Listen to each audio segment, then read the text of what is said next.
Before I even moved into my new house, my parents decided it should be used by my brother and his family. When I refused, they kept pushing, showed up uninvited, and tried to move in while I was away.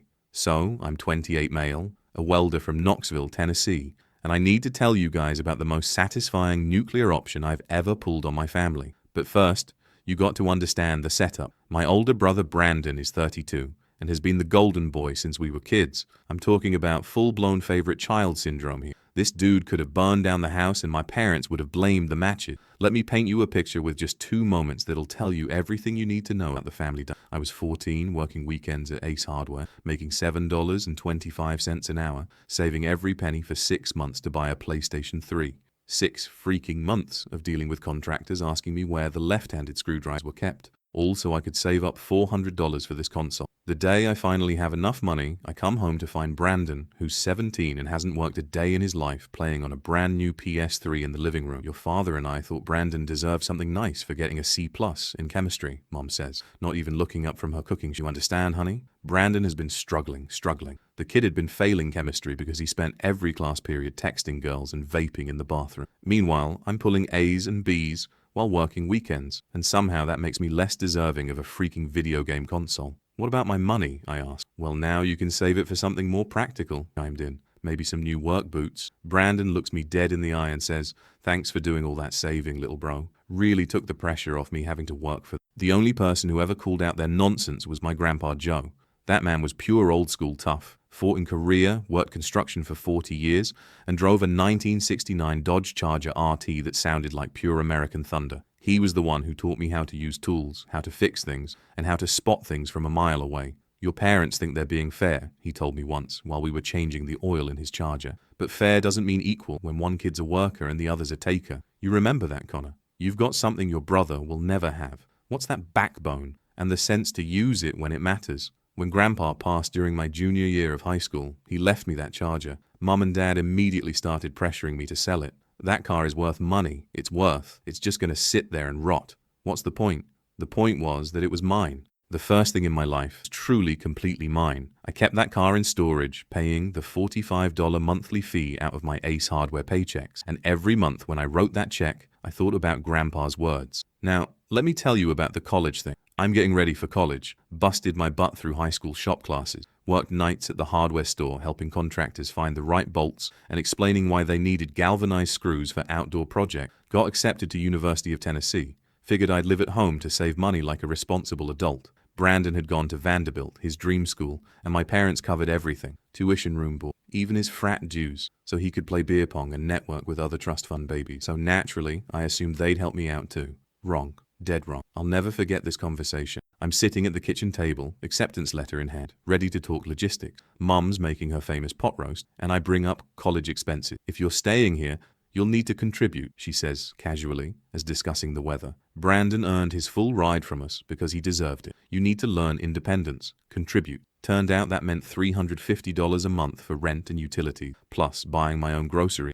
That might not sound like much until you're an 18-year-old college freshman making minimum wage and trying to afford textbooks. I tried to argue and reminded them how they'd covered everything for Brandon, how he'd never worried about money while pledging Sigma Chi and posting Instagram stories from Nashville rooftop parties. Mum just shrugged. We gave Brandon what he needed. You're different, Connor. You're independent. You'll figure it out. So I did pick up extra shifts at Ace Hardware, sometimes working until midnight stocking shelves and helping weekend warriors find their paint supplies. Every morning I walked past the Starbucks on campus and watched other students buy $6 lattes and breakfast sandwiches while I drank coffee from my thermos and ate peanut butter and banana sandwiches I had made at 6 o'clock in the morning. Every month I gave my parents $350 while Brandon called home complaining that the dining hall food was not organic enough. They actually sent him care packages. I found the receipt once. They spent $85 on his favorite snacks and included a $50 Kroger gift card. The unfairness was crushing, but I kept telling myself it would be worth it someday. The only thing that kept me going was knowing Grandpa's Charger was waiting in that storage unit. Every month I reminded myself that one day I would have a garage and enough time to bring that car back to life. After graduation, I got out of that house and moved into a tiny studio apartment in Knoxville. My childhood best friend Derek came through for me like he always did. He showed up in his beat-up Ford pickup with a cooler full of drinks and did not ask a single question. "So we're finally getting you out of that family circus," he said as he loaded my boxes of the truck. About time. Derek is a mechanic and always has an opinion about everything. We had been close since middle school because of shop class and our shared dislike of fake people. While other kids cared about dating and popularity, we were rebuilding engines and calling out nonsense when we saw it. "Do your parents know you're leaving?" he asked as he picked up my old couch. "They'll figure it out when I stop paying rent," he laughed. Savage. I respect it. He helped me move everything I owned in 2 trips. He never complained, even when we had to carry my mattress up 3 flights of stairs because the elevator was broken. When we finished, he opened 2 drinks and looked around my tiny apartment. "It's small as hell," he said, "but at least it's yours." That was Derek. He was brutally honest, but he was always loyal. I started working as an entry-level welder at a fabrication shop. I worked long hours and lived on frozen dinners and domination. Derek would stop by after work with takeout and stories about customers who thought they could fix their own cars. "A guy came in today, convinced the government was tracking him through his car," he said, while eating a gas station burrito. His exhaust pipe was hanging on with duct tape. One night I told him about Grandpa's charger in storage. "Wait, you've got a 1969 RT charger just sitting there?" he asked. "That's like keeping a unicorn in a closet," I shrugged. "I can't work on it in my apartment parking lot." He nodded. "Fair enough. But when you get a real place, we're bringing that car back to life." Brandon graduated with a communications degree and moved right back home. He spent his days playing Call of Duty and talking about business ideas while my parents kept paying for everything. When he finally got a job at a marketing firm, they celebrated with a big dinner at Longhorn Steakhouse. When I got promoted to lead welder after 2 years of 60-hour weeks and learning specialty TIG welding, they took me to Applebee's and spent most of the meal talking about how proud they were of Brandon. Then Brandon started dating Lauren. She was nice, but she had never kept a job for more than 6 months and had no idea how to budget. My parents treated her like royalty. Their wedding cost more than my first truck, and my parents paid for everything, from the flowers to the open bar. After the wedding, Brandon and Lauren moved into a house my parents helped them buy. They said it was not a gift. They called it an investment in the family's future. Then the kids came. First Derek Jr., then Hannah, then baby Sophie. My parents became the most devoted grandparents imaginable. They bought toys and clothes, babysat whenever Brandon and Lauren wanted a date night, set up college funds, and planned Dollywood vacations. I tried not to let it bother me, but every family gathering, the kids ran around while I sat quietly watching parents give all their attention to Brandon. Whenever Brandon and Lauren came about, Mom offered babysit, home-cooked meals, and even helped with the mortgage. Eventually, I stopped going to the events. It was easier than pretending everything. When I told Derek I was done with, he looked at me. I was tired of spending my weekends doing things that never really mattered. After years of saving, living below my means, and putting away every extra dollar I could, I decided it was finally time to buy a house. I had enough for a down payment, and I was tired of wasting money on rent. More than anything, I wanted a place that was mine, something no one could take away from me or use against me, and I wanted a garage where I could finally work on Grandpa's charger the right way. Derek was on board immediately. He said it was about time I stopped making my landlord rich and told me he knew a good realtor who would not try to sell me more house than I needed. We spent weekends driving around looking at houses. Derek had a way of translating real estate talk into plain English. When an agent said a house had great potential, Derek would say it was a money pit that would drain my savings. When they called it an open concept, he would say they probably knocked down walls and hoped for the best. Every house we looked at, I checked the garage first. Most of them had tiny one-car garages that were basically storage closets. I needed a place where I could actually work. I did not tell my family I was looking for a house. It was not a secret. I just knew they would somehow make it about Brandon, and they would start suggesting bigger houses when the kids visited or ask why I needed so much space when only one person. Derek said it was a smart move and told me to wait until I had the keys because it was harder for people to interfere after everything was already done. I should have known it would not stay quiet. Somehow the news got out anyway. My co-worker Melissa was one of those people who treated other people's business like entertainment. She mentioned at church that I was house hunting. Someone there told someone else, and that person happened to be Lauren's cousin. Before long, the news had spread through the family faster than any gossip I had ever seen. Mom called me on a Thursday evening while I was cleaning my welding equipment. She asked why I had not told them I was looking for a house. I was too tired to pretend. I said I was just looking around and that nothing was serious yet. She said that she and Brandon had been talking and had some wonderful ideas. She told me I would need at least 5 bedrooms for the kids when they visited, and that it would be perfect if I found a house near Brandon and Lauren. I stared at my welding helmet for a second before answering. I told her I did not need 5 bedrooms and that I was looking for a small place for myself. She told me I had to think bigger than that. She said this was a chance to help the family. The kids were getting older, Brandon and Lauren's house was getting cramped, and if I had a bigger place, they could visit more often, and we could all spend more time together. I rubbed my temples because I could feel a headache coming. I told her I was not buying a house for Brandon's family. I was buying a house for myself. She told me not to be silly and said family was what mattered most and that I would want room for everyone. As soon as I got off the phone, I called Derek. After I explained everything, he said they were trying to get me to buy them. I told him that was exactly what it sounded like. He said they did not want a house full. They wanted me to be the bank. I said it was insane. He said it was beyond insane and joked that they had probably already picked which bedrooms the kids would get. The next day, my phone was flooded with listings. Mom and Lauren had apparently decided they were my personal real estate. They kept sending links to huge houses with swimming pools, guest suites, and prices that made my eyes hurt. Every message explained how perfect the house would be for family gatherings. Lauren sent me a link to a 6-bedroom colonial and said the kids would love the backyard and that it even had a separate entrance for an in-law suite. I muted the group chat and kept searching on my own. After weeks of looking, Derek and I found the one. It was a beautiful 2-bedroom ranch house in Powell, about 20 minutes from downtown Knoxville. It had a covered front porch, original hardwood floors, and a kitchen filled with morning light. The backyard was just big enough for a vegetable garden, and there was a den off the living room that looked perfect for watching football on Sunday. But the best part was the garage. It was a real 2-car garage with a workbench, proper electrical wiring, and enough space to actually rebuild a car. Derek looked around, nodded, and said this was the one. He said it had good bones, a solid foundation, and best of all, only 2 bedrooms. There was no way they could fit the whole family in there. I ran my hand across the workbench and told Derek to look at that garage because I could finally bring the Charger home. He smiled and said that was what he had been waiting to hear because that car had been sitting in storage long enough. I made an offer on the house that same day. When the seller accepted it, I felt a rush of relief and excitement because this was finally mine. Outside the realtor's office, Derek shook my hand and congratulated me becoming a homeowner.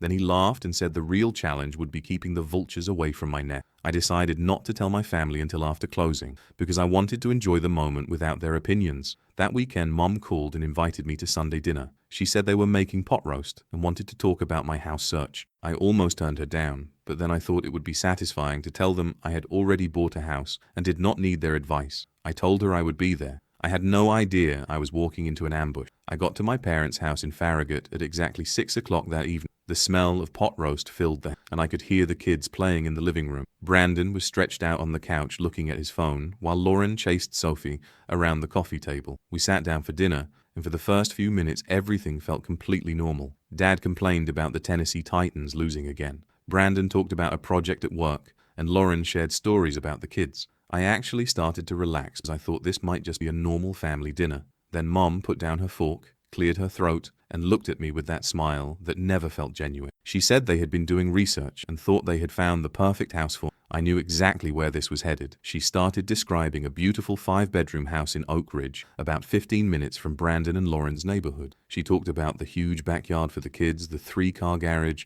and the basement that Brandon could turn into a home office. I stopped her and asked why Brandon would need a home office. She acted like it was the most reasonable question in the world and said Brandon and Lauren were running out. The kids were sharing rooms, and Brandon needed somewhere quiet to work. If I bought a larger house, they would have plenty of room where they visit. I repeated the word visit. Bad feeling. Lauren jumped in and said that the whole idea made. She said I would have all that extra space while they desperately needed room for the children. She said they could stay with me most weekends, and maybe even spend long stretches of the summer there. I looked at her, then at Brandon, who was nodding along like this plan had already been decided. I asked if they were talking about moving in with me. Brandon quickly said they were not talking about moving in permanently. He said they would just stay with me a lot because that was what family did. Mom kept going and said it would be perfect because the kids would have their own rooms. I would finally have a house full of life and laughter, and I would be helping my brother's family the way family was supposed to help each. I felt like I had stepped into another reality. They were planning my future house around Brandon, and they did not even know I had already bought one. I put my fork down and told them I'd already bought. The room went completely silent. Even the kids stopped making noise in the living room. Mom stared at me and asked what I had just said.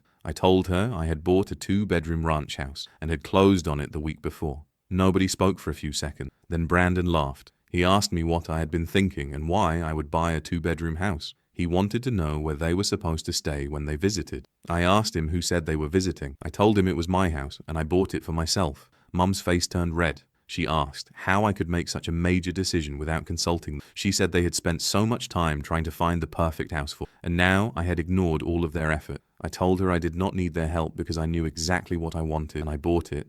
Lauren's voice got higher as she spoke. She said they really needed this and asked if I understood how hard it was to raise 3 kids in their small house. She reminded me that Derek Jr. and Hannah shared a room and Sophie's crib was still in their bedroom. She said it was not fair to the children and that I had the ability to help them. I took a deep breath and told her that was not my problem, because I was not responsible for the size of their house. Dad slammed his hand on the table so hard that the water glasses shook. He pointed at me and said I was being selfish. He said family was supposed to help family and asked what had happened. I stood up with my heart pounding. I told him I was not being selfish. I was finally standing up for myself after years of putting everyone else first, and if that made me the villain in their eyes, I could live with that. The room exploded. Mom yelled that she had raised me better than this. Lauren started crying about how unfair everything was for the kids. Brandon kept saying I had always been difficult and that I was choosing a house over my own family. Dad just sat there shaking his head like I had personally let him down. I grabbed my keys and walked toward the front door. Mom yelled after me and said I could not just walk away from my family like that. I turned around one last time, looked at all of them, and told her to watch me. Then I got in my truck and drove straight to Derek's shop. I found him leaning over the engine of a Chevy Malibu, fighting with a stubborn alternate and muttering under his breath. He asked how the family dinner went without even looking up. I told him they wanted me to buy a 5-bedroom house so Brandon and his family could basically move in with. Derek stood up, wiped his hands on a shop rack, and asked me to repeat that. He thought he had me wrong. I told him everything, including the ambush, the house they picked out, their plans, and the fight that ended the night. When I finished, he just stared at me for a second. Then he said they had gone full parasite. He asked what I had told them. I said I told them I had already bought a house. A huge grin spread across his face, and he laughed harder than I had seen him laugh in years. He said I was a magnificent bastard and that they must have completely panicked. I told him that was pretty much what happened. He said good because they deserved it, and then asked if I wanted a drink. We sat in his shop until midnight talking about the new house and everything I wanted to do with it. Eventually, I brought up the charger and said I was finally going to bring it home. Derek asked when we were getting it out of storage. I told him this weekend. He smiled and said it was about time that car saw daylight again. I honestly thought that would be the end of the drama. I was completely wrong. The texts started that same night. Lauren sent me a picture of the kids squeezed together on their bunk beds and wrote that they were so cramped and asked if I really thought that was fair. I did not answer. I had no idea how buying a house for myself was somehow supposed to make me responsible for their living situation. The next morning I woke up to 25 missed calls from Mom and a pile of increasingly desperate voicemail. She kept saying we needed to talk, that I was being unreasonable, and that I needed to think about the children. Brandon sent his own messages and said he thought family mattered to me and that Mom had been so upset she could not sleep. Later that day, Derek came over to help me move into the new house. I showed him the messages while he carried a box labeled kitchen stuff. He scrolled through them and said it looked like they were running a guilt trip factory. He asked if I wanted him to respond. I asked what he would even say. He said he would tell them their housing problem was my emergency, only with a lot more colorful language. I muted all of their numbers and tried to focus on unpacking, but it was hard because my phone kept buzzing. They had moved the whole thing onto Facebook and started posting passive-aggressive messages about family loyalty and sacrifice. Lauren posted another picture of the kids and wrote that some people forgot where they came from, and that family sacrificed everything for it. But this was how they were repaid. People who had no idea what actually happened started calling me selfish and ungrateful. Even my aunt, who had barely spoken to me in years, called to lecture me. She said she had heard what was happening with Brandon and asked if I could find it in my heart to help because family came first. This was the same woman who forgot my birthday every single year when I was growing up. I blocked her number too and tried to move on, but the constant pressure was starting to weigh me down. Derek looked at me while he was installing new locks on my front door, something I had not even asked him to do, and told me I was making a... He said I was playing defense when I should have been playing offense. I asked what he meant. He said I was letting them control the story and tell everyone I had abandoned my family. He said it was time to tell my side of what really happened. I was not ready for that. I kept hoping they would eventually get bored and move. Honestly, I did not want to waste my time fighting with. The weekend after I moved in, Derek pulled into my driveway with his truck and a trailer. He got out smiling and said today was the day because Operation Charger Liberation was officially happening. We drove to the storage facility in comfortable silence. When I rolled up the metal door and saw Grandpa's car sitting there a dusty, something hit me harder than expected. Derek looked at and quietly said we pulled the tarp off, and even after 3 years covered in dust, the Charger still looked incredible. The B5 blue metallic paint still had depth under the grime. The chrome bumpers needed polishing but had almost no rust, and the rally wheels still had that classic muscle car attitude. I ran my hand along the fender and said she was going to need some work, but the bones were solid. Derek smiled and said that was exactly what weekends were. Then he hooked up the trailer and told me to get her home. Loading the car felt emotional in a way I had not expected. It was the last piece of Grandpa I had left, and bringing it into my own garage felt like I was finally honoring him. When we unloaded it into my garage, Derek opened 2 drinks, handed me one, and we stood there looking at the car for a long time. He looked at the Charger, nodded, and said my grandpa had good taste. I told Derek the plan was to get the Charger running first, and then we would figure out everything else it needed. That became our Saturday routine. He would show up with coffee and donuts, we would spend the morning working on the Charger, and afterward we would sit on my back porch with a couple of drinks and talk about work, family, and whatever game was on television. The car became our therapy. Every bolt we turned and every part we cleaned or replaced pulled me a little farther away from the family drama and a little closer to something that was completely ours. Derek had a way of making even the most frustrating problems feel manageable. When the carburetor flooded again, he just laughed and said that was her way of saying she missed us.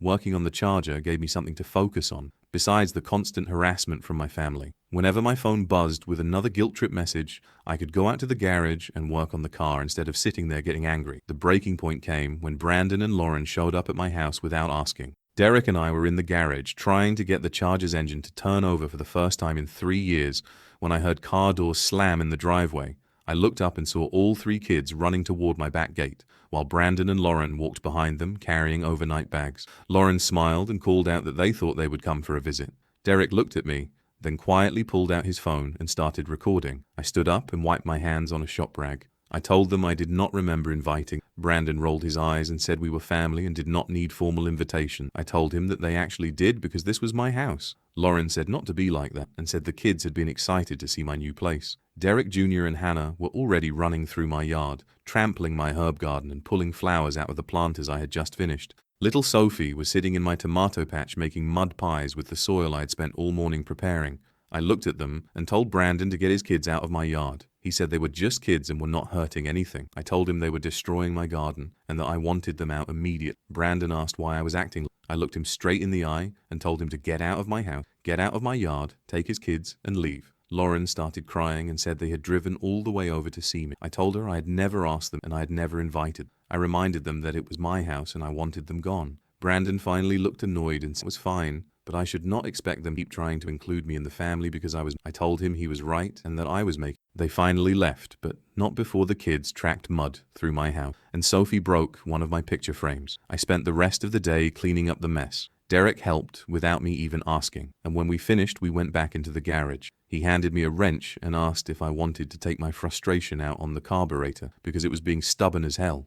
That night, after he left, I sat alone in the garage looking at the Charger and thinking about Grandpa. He would have told those people to go to hell years ago. Maybe it was time I started showing some of the backbone he... After I changed my number and blocked all of them on social media, the harassment stopped for a while. Derek and I spent weekends fixing up the house, building raised garden beds to replace what the kids had destroyed, repairing the den, and installing a new ceiling fan in the bedroom. But our main project was still the Charger. After 3 weeks of weekend work, we finally got her running. The first time that 440 engine roared to life, I honestly felt like Grandpa was smiling somewhere. Derek grinned as the engine settled into a smooth idle and said that was the sound of freedom. I started to believe they had finally gotten the message. I focused on work, spent weekends improving my house and working on the car, and even started dating it. For the first time in a long time, I felt like I could breathe. Then one afternoon, Mom showed up at my door holding a peach cobbler and wearing a smile that did not reach her eyes. She greeted me like we had talked yesterday instead of weeks earlier and said she wanted to stop by and see how I was doing.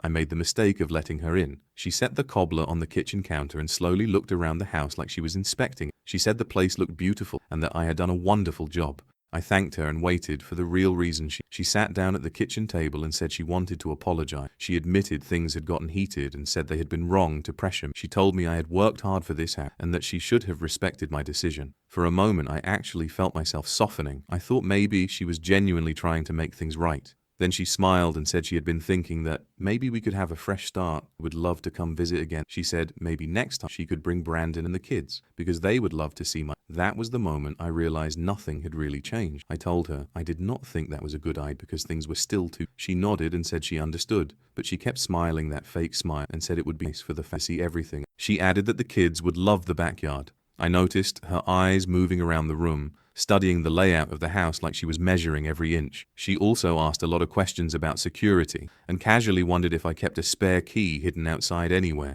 After she left, I could not shake the feeling that something was wrong. The timing felt way too convenient. She had spent weeks pressuring and harassing me, and the moment I cut them off, she suddenly wanted to make peace. I decided to trust my gut. Derek had already installed a security system, and I checked every window and door before going to bed. 3 days later, I found out exactly why I had been uneasy. I spent Saturday morning running errands, including Walmart, Lowe's, and picking up a new starter for the charger. I got home around noon carrying a stack of shopping bags, and the first thing I saw was Brandon's SUV sitting in my driveway. My heart immediately started pounding. I rushed to the front door, struggled with my keys, and then heard voices inside the house. I could hear laughter and the sound of kids running through the rooms. I pushed the door open and found Brandon, Lauren, and all 3 kids completely settled into my living room. They had brought luggage and were already unpacking. I demanded to know what was going on. Brandon looked at me like nothing was unusual and said they had decided to move in while I was out because Mom had given them her key. I stared at him and asked what key he was talking about. I asked if he had completely lost his mind. Lauren told me not to be dramatic and said they really needed the space and that my house was perfect for. She said Mom told them I would understand. I shouted that Mom did not live there because I did. Brandon used that same condescending tone he had used his whole life and told me I was single and did not need all that space while they had 3 kids and needed the room more. I pulled out my phone and started dialing 911. Lauren looked shocked and asked if I was really calling the police on my own family. I told her to watch me. When the Knox County Sheriff's deputies arrived, Brandon and Lauren tried to explain that they were family, as if that somehow gave them the right to occupy my house. The deputies were not impressed. They told them they were trespassing and had to leave immediately. Brandon complained that the whole thing was ridiculous because they were my family. I stood there watching them load their luggage back into the SUV and told him that family did not break into each other's homes. As soon as they left, I called Derek. When I told him what happened, he could barely believe it. He asked if they had really tried to move the whole family into my house with suitcases. I told him they had. He said he was coming over immediately and told me not to touch anything until he got there. He arrived 20 minutes later carrying a toolbox and looking furious. He asked where they were. I told him they were gone because the deputies had made them leave. He said good. And then he said we were changing every lock and upgrading the security so they would never get in again. But changing the locks was not enough for me anymore. I was done. I called a lawyer and had cease and desist letters sent to every one of them. The letters documented everything, including the harassment, the break-in, the social media attack, and warned them that any further contact would lead to legal action. Derek had one more idea. He reached into the back of his truck and handed me a house warming. It was a custom doormat that said "Family Not Welcome" in large black letters. He smiled and said he had it made especially for me because I could probably use some honest advertising. I laughed harder than I had laughed in months. I told him he was completely insane. He said he was just practical and that now everyone would know exactly where they stood before they rang my doorbell. That same day I did something I had never done before. I stopped defending myself in private and finally spoke publicly. I made a calm social media post explaining my side of the story. I did not mention anyone by name, but I explained that I had bought a house for myself, that certain family members expected me to let them live there for free, and that when I refused, they began harassing me and eventually entered my home without permission. The response came almost immediately. Friends I had not heard from in years reached out to support me. Co-workers from the fabrication shop admitted they had been hearing rumors and said they had dealt with similar situations. Even some of my extended relatives who had only heard Brandon's version of the story apologized for judging me. The best part was what happened next. Brandon, Lauren, and my parents suddenly went quiet. The texts stopped, the calls stopped, and no one showed up at my house again. For the first time in months, I had peace. I had finally found my voice, and it turned out to be stronger than I ever imagined. A few weeks later, I received a letter from a lawyer representing Brandon and Lauren. A few weeks later, I got a letter from a lawyer representing Brandon and Lauren. They were threatening to sue me for alienation of affection, intentional infliction of emotional distress. I actually laughed when I read it. My lawyer laughed too when I showed him the letter. He said it was ridiculous and told me they did not have a case. He said that if anyone had grounds for a lawsuit, it was me because of the harassment and trespass. I thought about taking legal action. I honestly considered it for a while. But in the end, I decided I would rather spend my time building a new life than wasting energy fighting to change. That weekend, Derek showed up with Chinese takeout and a cooler full of drinks. He called it a celebration dinner because I had officially survived my family trying to wreck my life. He said that deserved General Tso's chicken and cheap drinks. We sat on my back porch eating lo mein and watching the sun go down over my little backyard. The next morning, we were back in the garage working on the charger. We had already gotten her running. So now we were focused on the detail. We replaced the brake pads, changed all the fluids, and polished the chrome until it looked brand new.